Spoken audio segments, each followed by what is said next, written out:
GPM Klasis Sky-Ratu gelar persidangan ke-50 tahun 2021. GPM Klasis Sky-Ratu menggelar persidangan ke-50 tahun 2021 dalam rangka melakukan evaluasi seluruh program kerja di tahun 2020, serta merancang program kerja baru dalam pelayanan kepada jemaat masing-masing. Bertempat di Gereja Batoi Jemaat Hukuana Kota, selaku tuan rumah penyelenggaraan kegiatan persidangan ke-50 GPM Klasis Sky-Ratu. Sebelum dimulai kegiatan pembukaan persidangan, diawali dengan ibadah minggu pagi, dipimpin oleh Pendeta Ece Mailisa Atiuta. Dalam pembacaan refleksi firman terambil dalam kitab 1 Yohanes 3 ayat 1-10 yang berbicara tentang anak-anak Allah. Usai pelaksanaan ibadah minggu pagi yang diikuti oleh seluruh jemaat, dilanjutkan dengan penyampaian pidato oleh Ketua Klasis GPM Sky-Ratu, Pendeta Z. Jan Sahertian, di mana dalam sambutannya menjelaskan persidangan klasis merupakan agenda gerejawi yang sangat penting dan strategis. Oleh karena di sidang klasis, maka selaku orang percaya berkomitmen untuk tetap taat dan setia terhadap Gereja Protestan Maluku. Dikatakan strategis karena sesuai kewenangan sidang klasis yang diatur dalam peraturan pokok tentang klasis bab 4 pasal 14. Maka masing-masing jemaat akan menetapkan renstra klasis 2021 hingga 2025, bahkan menyusun dan mengesahkan program pelayanan dan anggaran pendapatan belanja tahun 2021.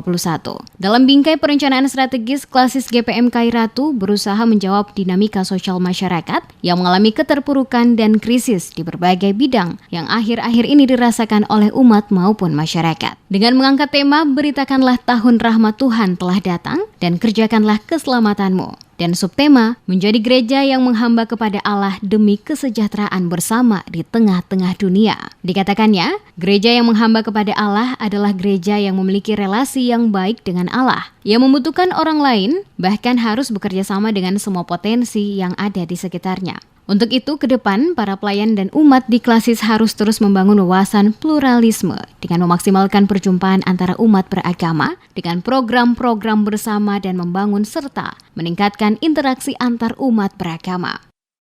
Banyak masyarakat yang kehilangan pekerjaan dalam berbagai tingkatannya akibat pemutusan hubungan kerja. Sektor ekonomi informal juga terganggu. Pandemi mengakibatkan meningkatnya angka kemiskinan di Maluku, yaitu terjadi peningkatan angka kemiskinan yang mencapai 40%. Pada sektor pendidikan pun terpuruk karena proses belajar mengajar harus dijalankan secara online di tengah kondisi terbatasnya fasilitas. Sementara itu, mewakili Ketua Sinode GPM Maluku, Betty Sahertian, selaku anggota MPH Sinode GPM Maluku, membuka secara resmi kegiatan persidangan ke-50 GPM Klasis Sky-Ratu, yang ditandai dengan membunyikan sirine, didampingi oleh Ketua Klasis Sky-Ratu, Pendeta Seth Ian Sahertian, dan Seth Silano Asisten 1 Pemda SBB, mewakili Bupati. Rangkaian kegiatan persidangan GPM Klasis Sky-Ratu ke-50 tahun 2021 diawali dengan penjemputan Forkopimda dan para tamu undangan oleh panitia dengan tari-tarian serta pengalungan kain baniang. Sebanyak perwakilan dari 7 jemaat pada Klasis Sky-Ratu ikut dalam persidangan GPM Klasis Sky-Ratu yang berlangsung selama 2 hari dalam melakukan evaluasi terhadap seluruh aktivitas pelayanan dan keuangan tahun 2020. Dan akan menyusun dan menetapkan program-program pelayanan dan keuangan tahun 2021.